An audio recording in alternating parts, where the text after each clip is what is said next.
एक बहुत पुराना हमने सुना था कि चूल्हे के अंदर यदि एक छोटी सी भी चिंगारी रह जाती है, हवा लगते ही वो अग्नि हो जाती है।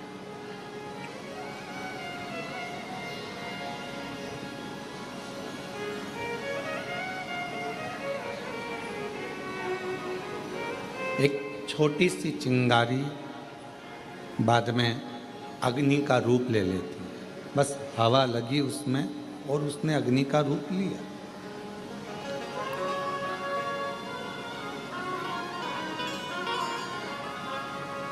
जैसे भट्टी में, चूल्हे में एक छोटी सी अग्नि रखी रहती है जिससे वो कभी भी प्रज्वलित कर ली जाए।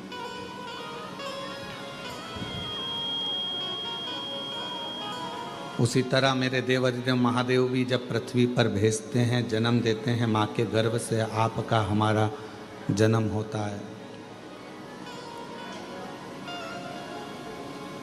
और भगवान देवाधिदेव महादेव जब माता के गर्भ से आपको और हमको जन्म देते हैं, तब एक भक्ति की छोटी सी चिंगारी हमारे अंदर रख देते हैं।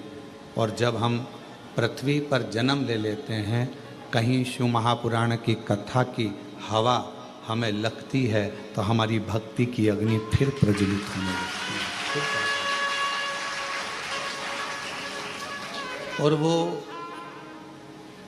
भक्ति की जो अग्नि है वो पापों को समाप्त करने के लिए, तृष्णा को, वासना को, अहंकार को समाप्त करने के लिए होती है।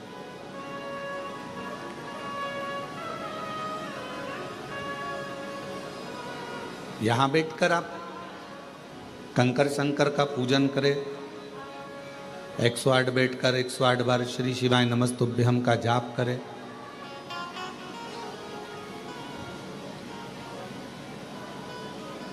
बीच बीच में जलवृष्टि भी होती रही,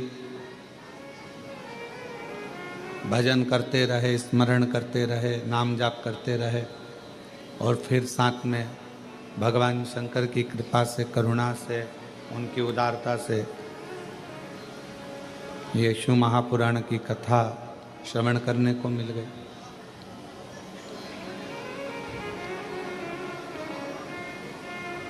हमारे पूर्व का कोई प्रारब्ध होगा जिस प्रारब्ध के कारण हमको ये सब मिल रहा है। पूर्व का कोई प्रारब्ध होगा, कोई अच्छा कर्म होगा जिसके कारण बस हमें सनातन धर्म में जन्म मिला, भारत वतन मिला और भगवान देवाधिदेव महादेव की कथा मिली।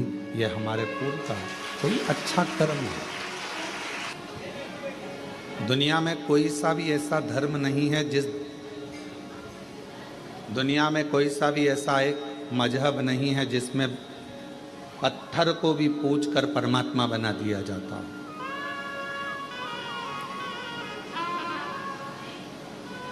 भारत की भूमि पर केवल एक सनातन धर्म ऐसा है, हिंदू धर्म ऐसा है जो एक पत्थर को भी पूज कर परमात्मा बना देते हैं और परमात्मा की आराधना कर रहे हैं।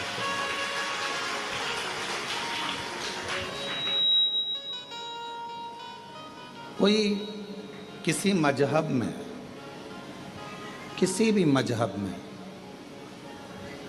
परमात्मा की पूजन कर कर, एक कंकर की पूजन कर कर, एक पाषाण की पूजन कर कर उसमें परमात्मा कैसे देखें?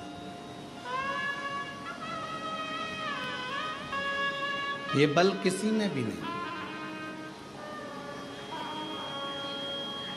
लोग सनातन धर्म की हंसी उड़ाते हैं, हिंदू धर्म की हंसी उड़ाते हैं कि ये तो पत्थर की पूजन कर रहे हैं, नदियों को माता कहते हैं, पशुओं को भी देवता कहते हैं, वृक्ष को भी भगवान कहते हैं, पर्वत को भी भगवान कहते हैं। दुनिया के लोग सनातन धर्म की हंसी उड़ाते हैं। पर दुनिया के लोगों से हम कहें, हंसी ना उड़ाकर आप अपने खुद के मजहब को देखो और हमारे सनातन हिंदू धर्म को देखो। तुम्हारे मजहब में परमात्मा को कंकर से भी नहीं पूजा जाता, उसमें परमात्मा की प्राप्ति नहीं करी जाती, पर हम वो सनातनी है जो एक मिट्टी को भी अगर हाथ में उठा लेते हैं तो उसको भी माता कहकर सम्मान देकर उसको अपने मस्तक पर चढ़ा देते हैं, एक मिट्टी को।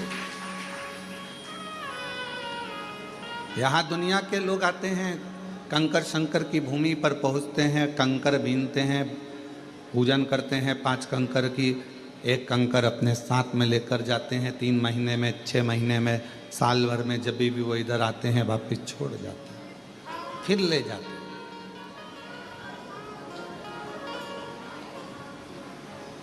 उसमें कोई आपका जो विश्वास है, आपका जो भरोसा है, आपकी जो दृढ़ता है, उस कंकर में शंकर को ढूंढने का प्रयास करते हैं।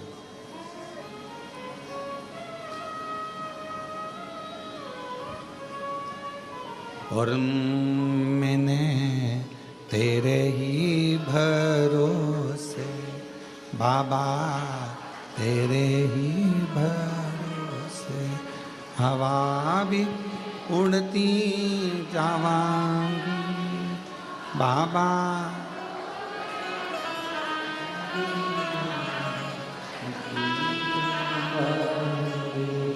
भोले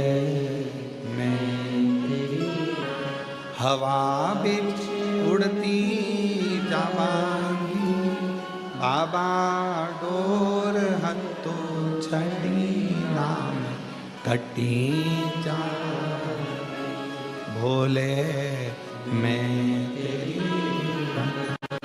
शंभू मैं तेरी। एक भक्ति की चिंगारी हमारे भीतर है और वह भक्ति की चिंगारी ही हमें परमात्मा से मिलाती है। सब शिव महापुराण को नहीं सुनते, सब शंकर जी के मंदिर नहीं जाते, सब कुबेरेश्वर धाम नहीं आते। कौन शिव महापुराण की कथा सुन रहा है, कौन शंकर जी के मंदिर जा रहा है, कौन कुबेरेश्वर धाम जा रहा है, कौन उज्जैनी, कौन विश्वनाथ जा रहा है, कौन गंगा को नहा रहा है, कौन आराधना कर रहा है, साधना कर रहा है। भगवान ने सबको अपने, जिसके हृदय में भक्ति देकर परमात्मा ने भेजा और थोड़ी सी भी हवा उस भक्ति की चिंगारी पर पड़ी, परमात्मा ने उसको खींचकर कुबेरेश्वर धाम की धरा तक बुलाया। भगवान ने बुलाया और वो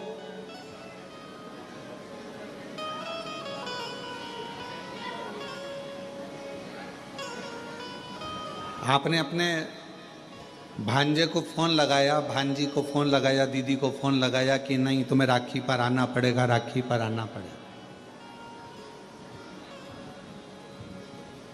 फोन लगाने से पहले तुमने, दीदी के आने के पहले तुमने तैयारी करी कि नहीं करी? जम के तो बोलो, करी ना? पत्नी ने पूछा क्यों? वो दीदी आने वाली है इंदौर वाली, वो जीजी आने वाली है झांसी वाली, ग्वालियर वाली, क्या दोगे उनको? वो दतिया से आएगी, वो वहाँ भोपाल से आएगी, वो इंदौर से, उसको क्या दोगे? मैंने विचार कर लिया है, उसको 1000 रुपये का लिफाफा दे देंगे, भांजा भांजी को 500 रुपये दे देंगे और दामाद आएंगे तो उनको कपड़े दिला देंगे। मैं बाजार ले जाऊंगा, जीन्स टी शर्ट दिला लूँगा, मैं उनको वस्त्र दिला दूँ। पर बुलाया उसके पहले तुमने व्यवस्था कर ली देने की। उसी तरह कुबेर भंडारी जिसको बुलाता है कुबेरेश्वर धाम पर, उसको देने की व्यवस्था पहले कर लेता है कि इसको मुझे क्या दे, मुझे क्या प्रदान करना है, मैं क्या दूंगा इसको, क्योंकि ये मेरे यहाँ आएगी और खाली अगर चली गई तो 10 जगह जाकर कहेगी हम तो कुबेरेश्वर धाम होकर आए थे, हम तो होकर आए, हमें बाबा ने दिया नहीं, हमको 3 महीने में वापिस जाना था, हमको दिया नहीं। उसके मन में भाव उत्पन्न हो।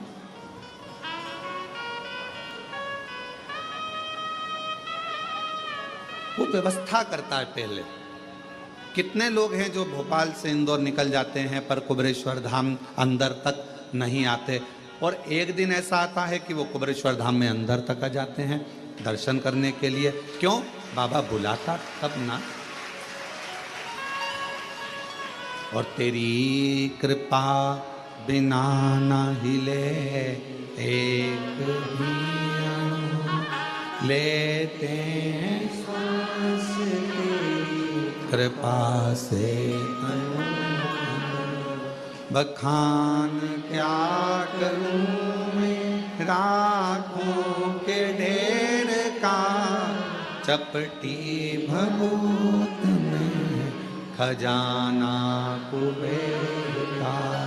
हे गंगाधर मुक्ति द्वार ओंकार तू, भोले ओंकार तू। आयो शरण तिहार शंभु तारता। उसने व्यवस्था करी तुमको देने की, तो बाहर रोड पे से तुम अंदर आ, तो उसने इशारा करके तुमको अंदर बुलाया। वो अगर व्यवस्था नहीं करता, वो व्यवस्था कुछ करता ही नहीं, तो वो तुम अंदर भी नहीं आते, बाहर से ही निकल कर चले जाते।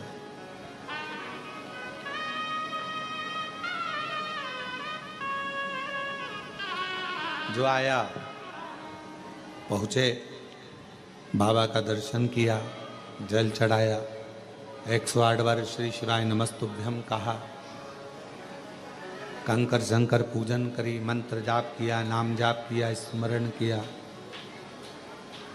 तो शिव त्रिकालदर्शी कैलाशी अविनाशी भगवान शंकर क्यों ना करें, कृपा क्यों ना करें।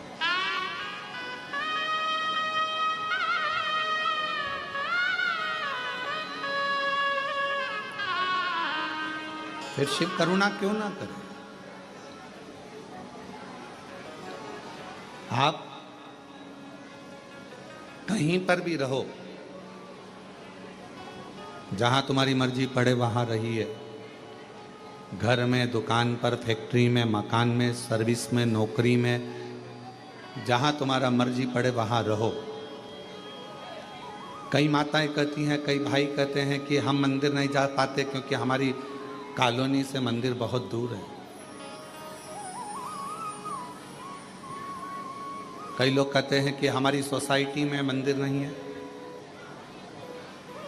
कोई कहता है हम इतनी बड़ी सिटी में रहते हैं कि वहाँ मंदिर हमारे पास में लगता नहीं। कोई कहता है कि हमारे यहाँ मंदिर तो है पर मंदिर के अंदर जाने नहीं देते।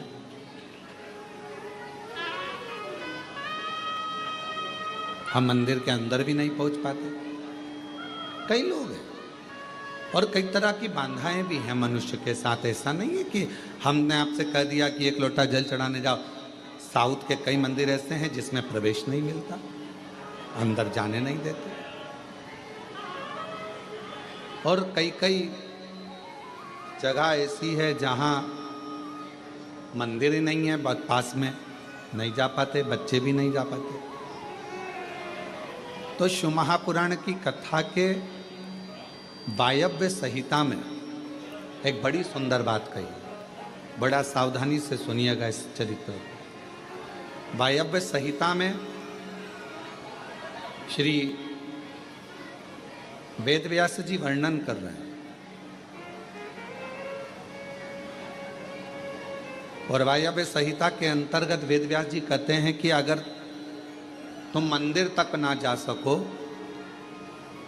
तुम शिव पर एक लोटा जल चढ़ाने के लिए अपने नज़दीक के शिवालय में, देवालय में ना जा सकें, कोई मंदिर नज़दीक नहीं है, कोई शिवालय नज़दीक नहीं है, तो वायव्य संहिता में वेदव्यास जी कहते हैं कि अपने घर में यदि बेलपत्र का वृक्ष है, बेलपत्र का छोटा सा भी अगर पौधा है, तो उसमें थोड़ा भी जल आप प्रतिदिन चढ़ा रहे हो तो समझ लेना कि 12 ज्योतिर्लिंग में आप जल चढ़ा रहे हो। 12 ये वायव्य संहिता कर। मान लो मंदिर नजदीक में नहीं है, बीमारी बहुत ज्यादा है, तकलीफ बहुत ज्यादा है, और कहा हमने कथा में सुना है कि जल चढ़ाने जाना चाहिए, तो वहां बेलपत्र का अपने गमले में एक छोटा सा पौधा लगा, छोटा सा पौधा, और छोटा सा पौधा लगाकर उस पौधे की परवरिश करो, जल चढ़ाओ, जब वो पौधा बड़ा हो जाए तो किसी बगीचे में जाकर, कहीं शिवालय में, देवालय में, कहीं पर एकांत में उस पौधे को लगा दो।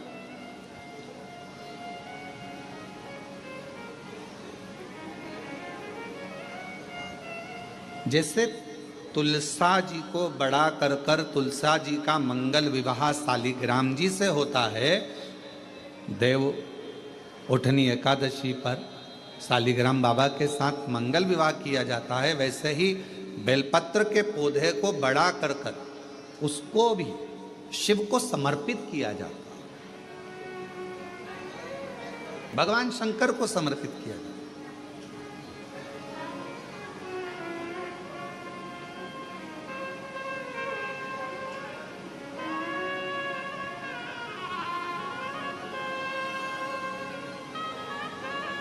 पर उस पौधे को पहले आपको बड़ा करना पड़ता है। पहले जैसे बेटी को बड़ा करते हैं और फिर उसका कन्यादान करते हैं, बेटी को बड़ा कर कर कन्यादान देते हैं, उसी तरह से बेलपत्र के पौधे को बड़ा कर कर उसकी आराधना साधना कर कर फिर उसका दान दिया जाता है। कई लोग बड़े विचित्र हैं कि भाई हमको बेलपत्री का पौधा दान करना है, कुबरेश्वर धाम आए, उज्जैनी गए, किसी गुरुजी के यहाँ गए और बाजार में से पौधा ले लिया और बेलपत्र का पौधा दान कर दिया। उसको कम से कम थोड़ा समय अपने घर में तो रखो।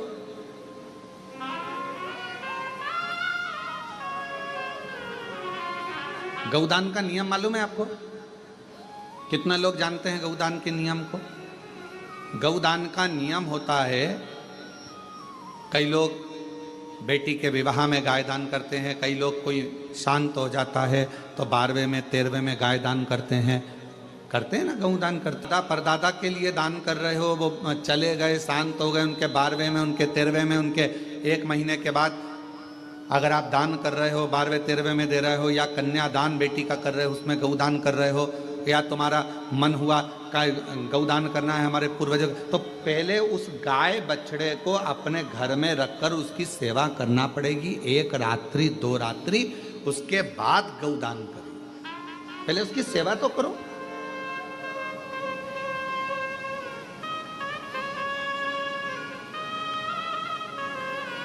आपने तो डायरेक्ट फोन कर कर कह दिया गाय लिया ना,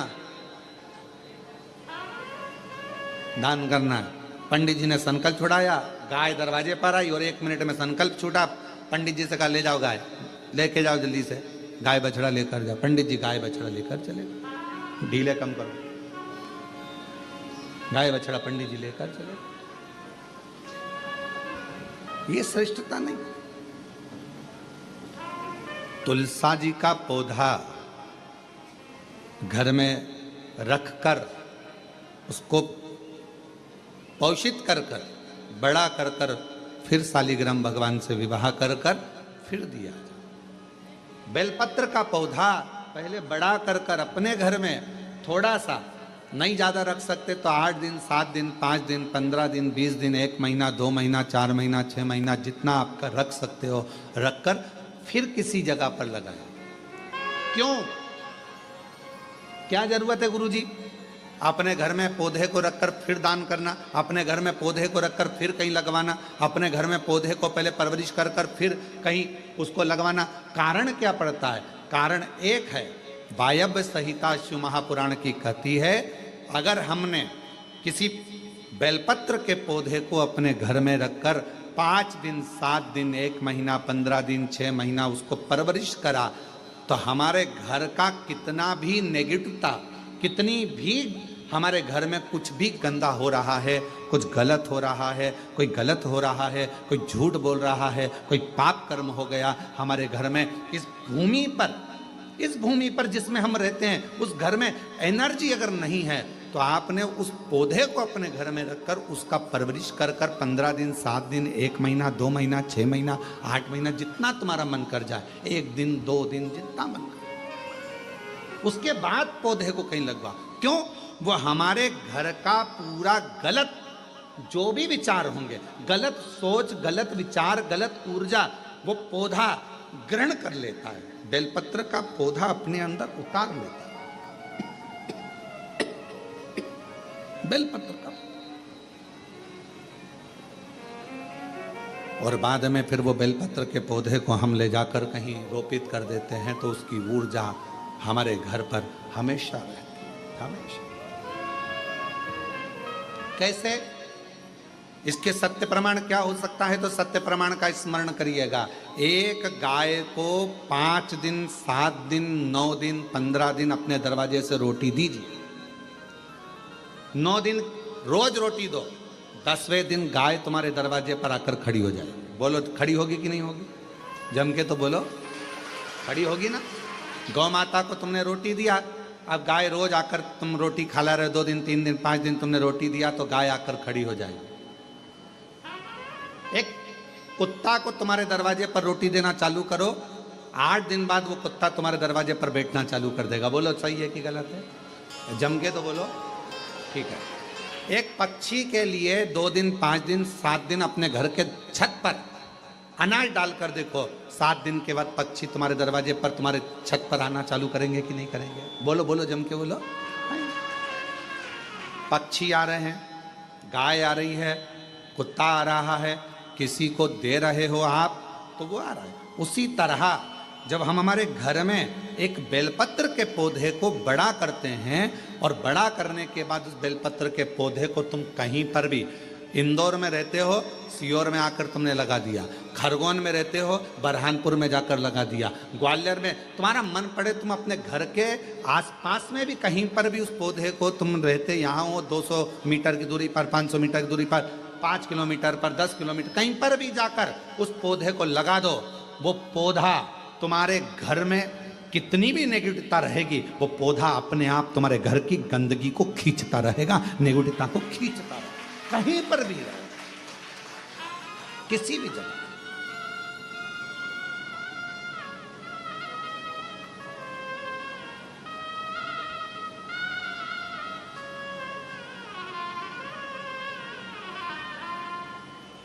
उस ऊर्जा को